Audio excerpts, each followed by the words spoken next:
The movement by certain groups in Upper Assam districts to drive out Muslims of migrant origin has evoked a reaction from fish sellers of Nagaon district as they have put an indefinite ban on the sale of fish in Upper Assam districts. The Nagaon District Fish Sellers Association yesterday announced that they are putting an indefinite ban on the sale of fish in Upper Assam as a response to the ongoing drive by several organizations to expel Muslims of migrant origin who are often dubbed as doubtful citizens.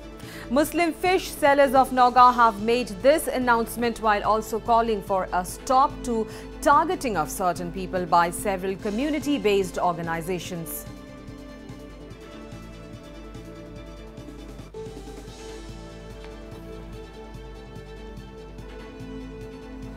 আজি ধৰ্মীয় সংখ্যালঘু লোকসকলে তাত কাম বন কৰি খাই আছে তেওঁলোকক কোনো অত্যাচাৰ বন্ধ কৰাৰ কাৰণে আমি হকিয়াই দিছো আজিৰ পৰা আমি অনিৰ্দিষ্ট কাললৈ আমাৰ নগাঁও জিলাৰ যি মীন পালক সন্থা আছে আমাৰ নগাঁও জিলাৰ সম্পদ আমাৰ ধৰ্মীয় সংখ্যালঘুৰ হাতত বিহাল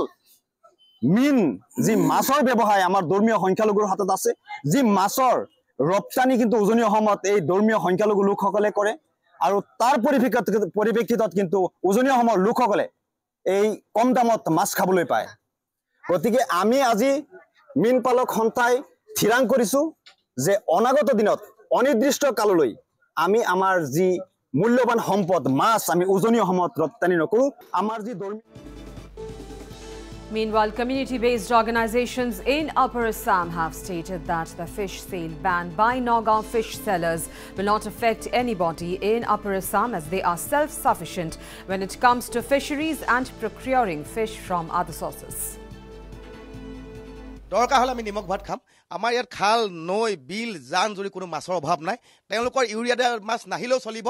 খিলঞ্জীয়া মাছ আমি খাম ভৱিষ্যতে আৰু কোনো পধ্যেই তেওঁলোকৰ হুকুবাৰৰ ভিতৰত তেওঁলোক ইয়াৰ পৰা যাব লাগিব আমাৰ যিখন সংগ্ৰাম এই সংগ্ৰামখন মখিমূৰ কৰিবৰ কাৰণে একাংশই আচলতে ষড়যন্ত্ৰ ৰচনা কৰিছে আৰু ইতিমধ্যেই